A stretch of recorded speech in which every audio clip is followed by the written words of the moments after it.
Perfect Balance Healthcare presents Lick, Stick, and More with your host, Dr. Nandita Koodie. Join me to explore the minds of thought leaders as they share golden nuggets on the impact of faith integration in practice, professional development tips, and innovative solutions to bring you beyond ordinary healthcare.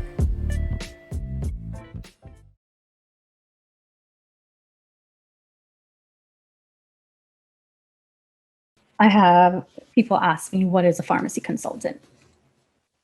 So I don't blame you for being confused because there are several definitions out there. There's the certification that you might get through your state, where if you do X amount of hours under another pharmacy consultant, you can then go into long-term care facilities and check med rooms, med carts for expirations and certifications and do in-services with nurses once a month, and you get paid a couple $1,000s to maintain that facility. That's not what I do. There's another definition of consultant where you're actually an advisor. You're consulting. Who are you consulting? Well, that's where there's different sectors of pharmacy consulting. I have my own patients that I consult for wellness services. I help them to identify what the underlying issues are that are contributing to their health problems and identifying which medications are Band-Aids for those problems that they need to get off of. And I help them to correct the underlying issue and get off of the medication as a pharmacist, as an expert in that medication. And there are patients who are on medications because they are helping to assist with whatever issue they're having. And it's not just a Band-Aid for the problem, but it actually helps them because they are deficient in something or they are in need of whatever that action of the medication is. Maybe you're consulting physicians. They're interested in incorporating pharmacy services into their practice. They want a specialized pharmacist. You can collaborate with them. I can help you to do that. You want to be a consultant to that physician to say, hey, I'll be an extra set of eyes. I will check your prescriptions at the point of diagnosis as opposed to it getting to the pharmacy and potentially getting out to the patient before an error is caught, or that you find that it's not working for the patient. Maybe there's something you could have did about that to help identify the right treatment for that patient at the point of diagnosis if they had pharmacy services implemented at the point of care in office. All right. Maybe you can do that remotely, which is what I specialize in helping pharmacists learn to do. Maybe you want to consult other pharmacists on how to build their own consulting practice after you build your own. Maybe you're a pharmacist who is interested in helping physicians learn how to implement pharmacy services in their clinic. Maybe they want to open a pharmacy in their clinic. That's something that I can connect you with an amazing resource for. And it's a hot topic right now. A lot of physicians are trying to figure out how to keep a lot of these services in-house as opposed to sending them out, whether it be testing services or pharmacy services or dietetics or whatever. Keep it in-house. Insurance companies are doing the same thing. They're keeping pharmacy services in-house. Everyone's trying to do that, right? What type of consultant do you want to be? Or maybe you're like me and you're a hybrid where you have patients because you're still walking the walk and you're not just talking the talk, as many coaches do. Maybe you want to keep your feet in the water to understand the climate and to understand what the pain points are for the people that you help. So the world has told you many lies.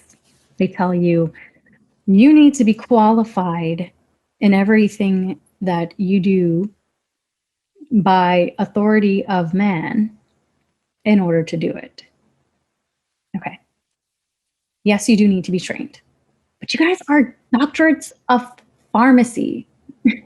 These patients that come up to your consultation window, are they asking complicated questions? No. Do you even have time to go to your consultation window for every patient? No. So what percentage of those patients are walking away from your pharmacy without really knowing what they need to do? A good percentage, a huge percentage. There's a huge opportunity for you to consult patients on basic stuff that is way below your pay grade, like stuff your technicians know. Your technicians could be consultants. In fact, I have a client who is a technician who is taking on consulting, and he's fully qualified to talk to patients about basic stuff, basic stuff. And so maybe you're thinking, all right, well, I really want to get a certification in MTM to make sure that I'm sharp on being able to do medication therapy management. You are qualified. You have a doctorate in pharmacy. Okay. It's very basic stuff that people need help with. They don't even understand why they're taking the medications they're taking. They don't even know what it's for.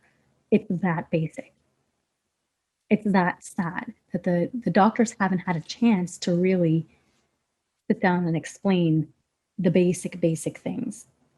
They don't have the time, they don't have the support, and they don't have the resources. The best they can do is make sure that the patients get the right therapy, and they hope for the best until they come to the next appointment 3 months later. And that's where you come in to connect the dots. And it can't just be dispensing medications. It's got to be more than that. So you say, well, I need to go back to school and get my MBA. For what? MBA to start consulting? You don't. It's procrastination. It's one of the devil's weapons. It's one of his tools. Procrastination. That's what you're doing. If it makes you feel better, if it gives you confidence to go get a certification in PGX or CGX, go for it. But you don't need it. If you really want to, I would recommend you doing an exercise that my business coach recommended, and it was huge for me. Sit down and list out your current qualifications and the dollar amount attributed to each one of them, and see what value on dollar signs you have and why it's worth it for you to charge for your services. What is the value behind your consultations? And not being afraid to charge people for that instead of just giving it away for free at the counter every day. So where is your sufficiency? Who is your authority? Is it your doctorate? Well, it's nice to have the training to understand how to help patients, right? But where's your ultimate authority?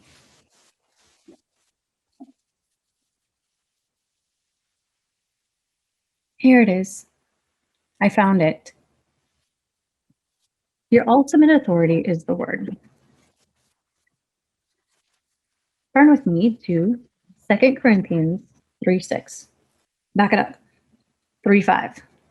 Not that we are sufficient of ourselves to think of anything as being from ourselves, but our sufficiency is from God, who also made us sufficient as ministers of the new covenant, not of the letter, but of the Spirit. For the letter kills, but the Spirit gives life. The Holy Spirit. Our patients need the Holy Spirit to guide them to making the right decisions. So if you are not well versed in this, you can't help them very much. I would implore you to get trained as biblical counselors so that you can point patients to Christ. And so that you can get your mind right and your direction right in life and your purpose all figured out. If you are lost, it's probably because you're also spiritually lost and you have no guidance from the Holy Spirit. You don't know your gift. You don't know your purpose. You have no idea how you're supposed to glorify God because you have not even sought Him. You gotta go. You gotta do it. Have a conversation with Him. Open your heart. Ask Him to come in and to work through you, and He will. There's a place for medicine, of course. God placed ingredients on this earth that we can use for healing. But to be honest with you, the great physician, the ultimate healer is God. So if we are not pointing patients towards Him, they are at a huge disadvantage with regard to finding healing. Not every problem is a biblical issue. There are medical issues, there are biblical issues, and then there's a lot of overlap. I've seen this a lot with, say, my type 2 diabetic patients, where their issue, the underlying issue, is temptation to eat the wrong things, temptation in being lazy as opposed to being more active. And so they end up with hypertension, and they end up with hypercholesterolemia, and they end up with diabetes because they are not making the right choices. It's a problem of sin. It can be corrected biblically. Okay? Our type 1 diabetics, that's not the case.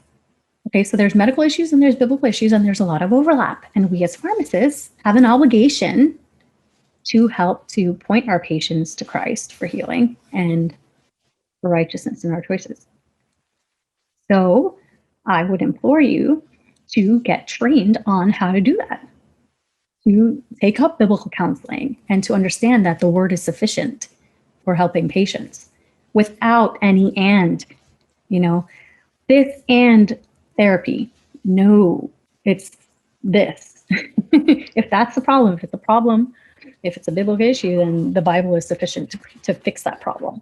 And we'll get into that in future episodes. We'll dive a little deeper with that. Thank you for listening to this episode of Lick, Stick, and More. Subscribe and follow us on YouTube and all the social media sites at Perfect Balance Healthcare, or visit us anytime at pbh.life.